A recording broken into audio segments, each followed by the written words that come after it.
Hi hello ನಮಸ್ಕಾರ ಎಲ್ರಿಗೂ welcome to my YouTube channel the updated Kannadiga. Renukaswamy ಕೊಲೆ ಪ್ರಕರಣದಲ್ಲಿ ಅರೆಸ್ಟ್ ಆಗಿದ್ದ ಚಾಲೆಂಜಿಂಗ್ ಸ್ಟಾರ್ ದರ್ಶನ್ ಅವರಿಗೆ ಈ ಅಕ್ಟೋಬರ್ 29ರಂದು ವಿಪರೀತ ಬೆನ್ನುನೋವಿನ ಪರಿಣಾಮ 6 ವಾರಗಳ ಕಾಲ ನ್ಯಾಯಾಲಯ ಜಾಮೀನು ನೀಡಿತ್ತು.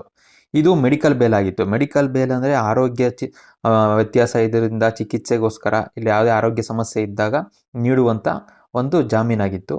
ಬಟ್ ಈಗ ಕರ್ನಾಟಕದ ಹೈಕೋರ್ಟ್ ದರ್ಶನ್ ಹಾಗೂ ಪವಿತ್ರ ಗೌಡ ಸೇರಿದಂತೆ 7 ಜನರಿಗೆ ರೆಗ್ಯುಲರ್ ಬೇಲ್ ನೀಡಿದೆ. ಸೊ ದರ್ಶನ್ ಬೆನ್ನುನೋವಿನ ಚಿಕಿತ್ಸೆಗೆ ಅಂತ ನೀಡಿದ್ದ 6 ವಾರ ಇನ್ನೇನು ಟೈಮ್ ಮುಗಿತಾ ಬಂದಿತ್ತು. ಸೊ ಅವರು ಯಾವುದೇ ಶಸ್ತ್ರಚಿಕಿತ್ಸೆಗೂ ಒಳಗಾಗಿರಲಿಲ್ಲ. ಏಕೆಂದರೆ ಅವ್ರು ಬೇಲ್ ನೀಡಿದ್ದೇ ಅವ್ರು ಸರ್ಜರಿಗೆ ಒಳಗಾಗಬೇಕು ಅಂತ ಬೇಲ್ ಕೊಟ್ಟಿದ್ರು. ಬಟ್ ಇಲ್ಲಿವರೆಗೂ ಅವ್ರು ಯಾವುದೇ ಸರ್ಜರಿಗೂ ಒಳಗಾಗಿರಲಿಲ್ಲ. ಸೊ ಇಂಥ ಸಂದರ್ಭದಲ್ಲೇ ವಿಶ್ವಜಿತ್ ಶೆಟ್ಟಿ ನೇತೃತ್ವದ ಏಕಸದಸ್ಯ ಪೀಠ ಈ ಮಹತ್ವದ ತೀರ್ಮಾನ ಹೊರಡಿಸಿದೆ.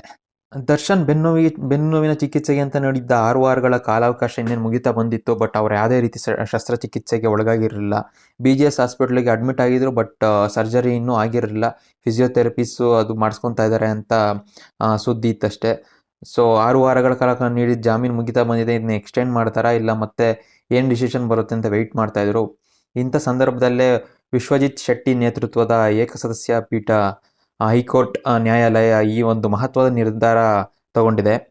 ಯಾರ್ಯಾರಿಗೆಲ್ಲ ಬೇಲ್ ಸಿಗಿದೆ ಅಂತ ನೋಡೋದಾದರೆ ದರ್ಶನ್ A2, ದರ್ಶನ್ ತೂಗುದೀಪ್ A2 ಆಗಿದ್ರು ಆ ಕೇಸಲ್ಲಿ. ಪವಿತ್ರ ಗೌಡ A1 ಬೆಂಗಳೂರು ಜೈಲಲ್ಲಿದ್ದರು. ನಾಗರಾಜ್ ಆರೋಪಿ ನಂಬರ್ 11 ಕಲಬುರ್ಗಿ ಜೈಲಲ್ಲಿದ್ದರು. ಲಕ್ಷ್ಮಣ್ ಆರೋಪಿ 12 ಶಿವಮೊಗ್ಗ ಜೈಲಲ್ಲಿದ್ದರು.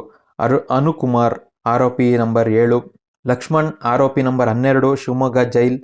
ಅನುಕುಮಾರ್ ಆರೋಪಿ ನಂಬರ್ 7 ಬೆಂಗಳೂರು ಜೈಲಲ್ಲಿದ್ದರು. ಜಗದೀಶ್ ಆರೋಪಿ ನಂಬರ್ 6 ಶಿವಮೊಗ್ಗ ಜೈಲಲ್ಲಿದ್ದರು. ಪ್ರದೋಷ್ ರಾವ್ ಆರೋಪಿ ನಂಬರ್ 14 ಇವರು ಕೂಡ ಬೆಂಗಳೂರು ಜೈಲಲ್ಲಿದ್ದರು.